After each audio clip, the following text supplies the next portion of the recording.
range. Now, that means the high notes. And I bet a lot of you came straight to this chapter first. It's a thing about trumpeters. They just love to play high.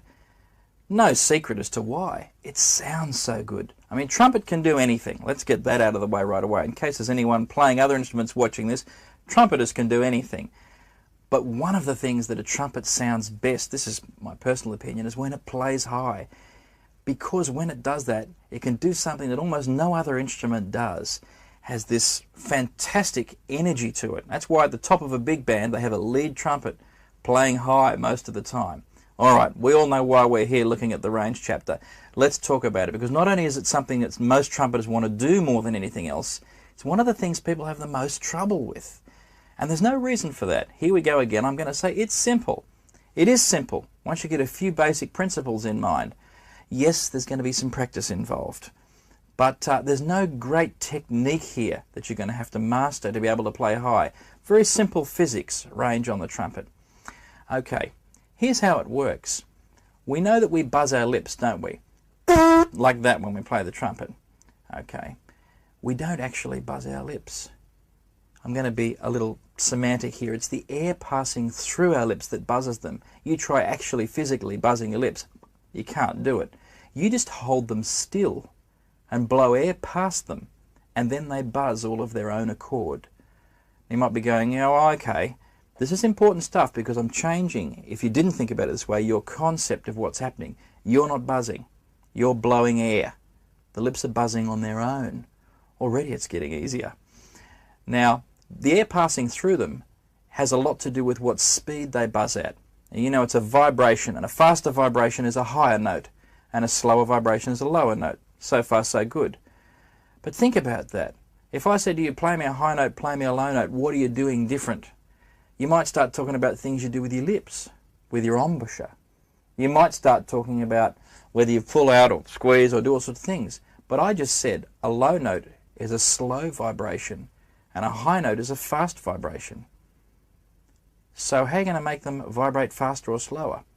Well, there's two main ways you can do that. You could tighten your lips, and you know, if you get an elastic band and you flick it, it vibrates. It's a lot like your lips. And if you stretch it and flick it just the same, you'll get a higher note. It'll vibrate faster because it's tighter. Some people play higher by doing that with their lips. It's very limited. One of the things is, what do you do when you get to here? How do you go higher? The other thing is, it makes your lips thinner. Now, you might not hear this with the elastic band, but it's not just the pitch that changes when you stretch it.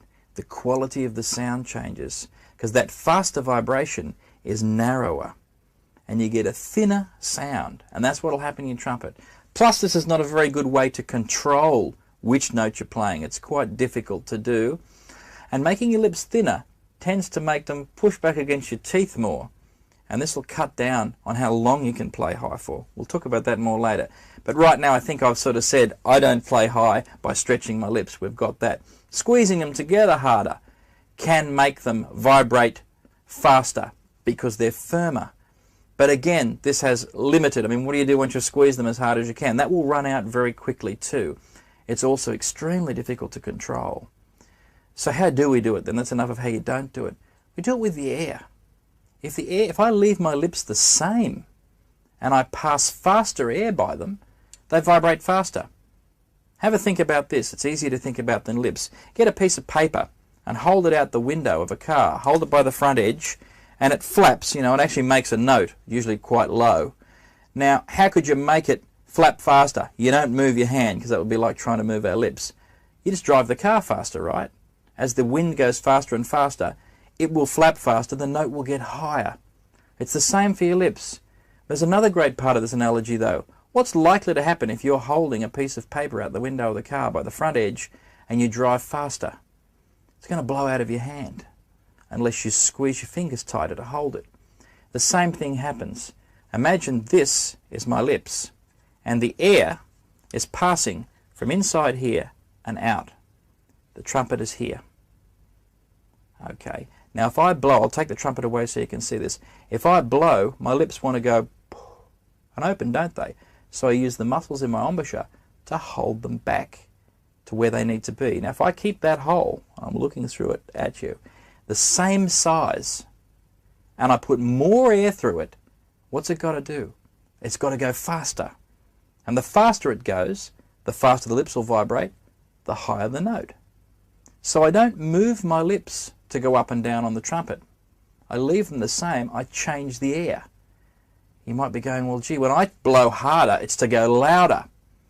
That's because when you blow harder, you don't keep your lips the same. You allow that extra air pressure to open them. And as they open, you get a bigger hole.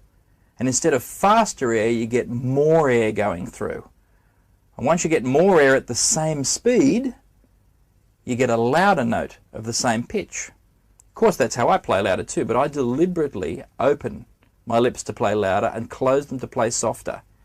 Have a think about it. Perhaps you open your lips to play lower and close them to play higher. Okay, think about it like this too. Here's a great one that I have in my mind sometimes, especially earlier on when I was trying to figure some of this stuff out. I think of it like a tap and a hose. And on the end of the hose you've got one of those things you can twist, you know, to make the air go, the water, I'm stuck on air, to make the water go really far in a thin spray. But you know, if you open it right up, you get a really fat sort of amount of water that just kind of falls out the end. But lots of water comes out. If you want to fill up a bucket, you know, you put it on the fat one that's slow, you get the water quicker into the bucket. But if you want to reach a long way, you turn it to the thin one and it goes a long way. Lips are the same. What is the tap in this analogy? That's your diaphragm. That's the air supply. You turn on the tap. If I'm holding a hose and pointing it and I want it to go further, and remember, the further it goes, it's a higher note. Right? And let's point it straight up so we can see how high the note is. How can I make it go higher? What's the best way? I could squeeze the thing a bit more on. It'll go higher, won't it? But it'll get really thin. You know already what I'm going to say. You just go and turn the tap on, and up she goes. It's the same. Turn the tap on, leave the nozzle the same, and you get a faster vibration, you get a higher note. When you want to go lower, start turning the tap down. Now if you've got it really tight on the nozzle and you turn the tap down, what can happen is it can stop. So you do need to open as you relax with the air. Alright, this might be a new concept for you. I'm just going to recap it in one simple thing now. Instead of opening and closing my mouth to play higher or lower, I open and close my mouth to play louder and softer. Instead of blowing harder to be loud or blowing less to be soft, I blow harder to go high and I blow less to go low. You just flip those two things around. And you'll be amazed at some of the things that happen. The first thing is you'll be able to play higher. But more than that, you'll have better control over the notes when you get into the upper register, which we all know can be a bit tricky sometimes. Now, there's a couple of things that can go wrong with this, and I'm going to show you what they are. You've all heard this sound. It's when you start playing a scale, you're getting higher, and you suddenly get, watch this.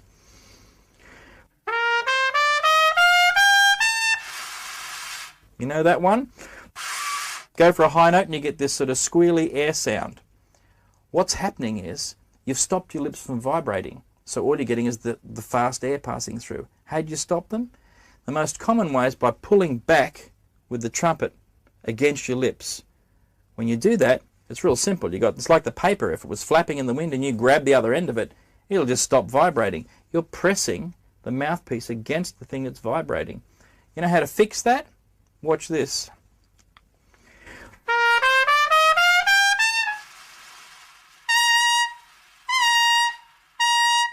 Looks funny, doesn't it? But you just push the trumpet away a little bit and it goes.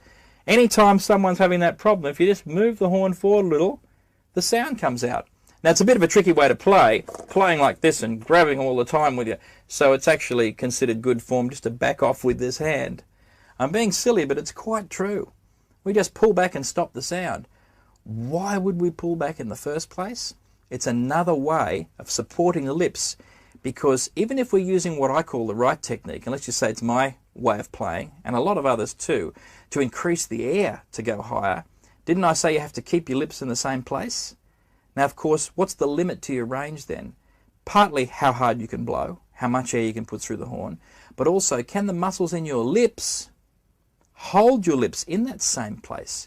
Because by everything I've said so far, it sounds like you hardly need an embouchure. You do, and you have to have quite a lot of muscle here to hold your lips in the same place against this increased airstream. Blow harder and harder, and your lips more and more want to go like that. So you have to hold them back. Now, they get tired. So what do? Hey, you've got a trumpet here. You can just press back and hold them back with it. Now your arm's doing the work, not your lips. Bad idea. One thing is you'll get that sound that I just made a lot of the time. But the other thing is you're mashing your lips between a metal mouthpiece and your teeth. And that cuts off the circulation to them, and that's going to affect your endurance. I'll talk more about that later too, because now we're just concerned with the range. Back off with the horn. Two things happen. One is right now, you'll get what your real range is. If you can't play above a note, and you want to be able to play above it, and you say, well, this isn't working, you just need more muscle. How do you get it? You don't get it by pulling the trumpet back. Do you know anyone, perhaps it's you, who's played the trumpet for many, many years and done a lot of practice, would like to play a little higher, just can't seem to get past a certain point? Because the muscles in your lips aren't building. If they were, you get stronger and stronger, you get higher and higher. The reason they're not building, even if you do a lot of practice, is you're building your left arm muscle by holding back with the horn when you play. Back off. You might lose a few notes of range right away. And if you've tried that, you're going, well, that doesn't work. It does. You've just put the work back onto your lips. Now, when you finish a high note session, if I can put it like that, do you have sore lips right in here? That's from pressing back. Or do you have tired lips out here? Notice I use a difference of word, tired and sore. Sore is injured. Tired just means done a lot of work, need a break, will be stronger tomorrow. It's like muscles when you do weightlifting. They get really tired, and it's a certain type of soreness. It's different than when someone punches you in the arm. Pulling back with the trumpet's a punch in the lips. Okay, make them work out here. When you get tired as though you've been smiling too much, you're working on the right muscles. If you get sore in here, it's not going to go anywhere. It'll just recover, and then you'll be the same tomorrow and the next day and in the next 20 years. That's my experience anyway. So, back off. Even if you lose some notes right now, when I say back off, I mean don't pull back with the instrument. Even if you lose a few notes off the top of your range right away, you'll notice you don't get sore here anymore, of course, because you're not pulling back. You'll get tired out here. Tired muscles are muscles that are building for the next day, and your range will start to go up. Always focus on when I want to go up, increase the speed of the air. Leave my lips the same. Perhaps firm my embouchure so that they don't blow out. And that's all. And as I come down, start slowing the air down and relax with the embouchure so it doesn't close. Obviously, if I'm pulling hard against the air and I take the air away, it'll shut. Okay? So there is an embouchure movement, if you like, as you go up and down, but your lips don't move. The movement is just these muscles tightening or relaxing to hold everything in place. Because you know the difference between a good sound and a bad sound, there's not much. You don't really move your lips much when you play the trumpet at all. All that great range we can get is all to do with the speed of the air. You'll need to practice this. And as I say, expect, if you don't have the range you want now, expect to lose a bit of range when you start trying this technique.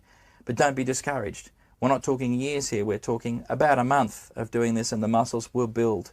And then you'll go right past where you used to be, up to what the real limit of your range is. We all do have a limit. There are guys that can play a lot higher than me, and I can play a lot higher than a lot of people. Just like some people can run faster than others, no matter how much they train. We all have different bodies and different talents. But I guarantee you, if you're not doing it this way, you're not reaching the limit of your natural range yet. All of us should be able to play high enough that we can be one of those screaming trumpets on the top of a big band.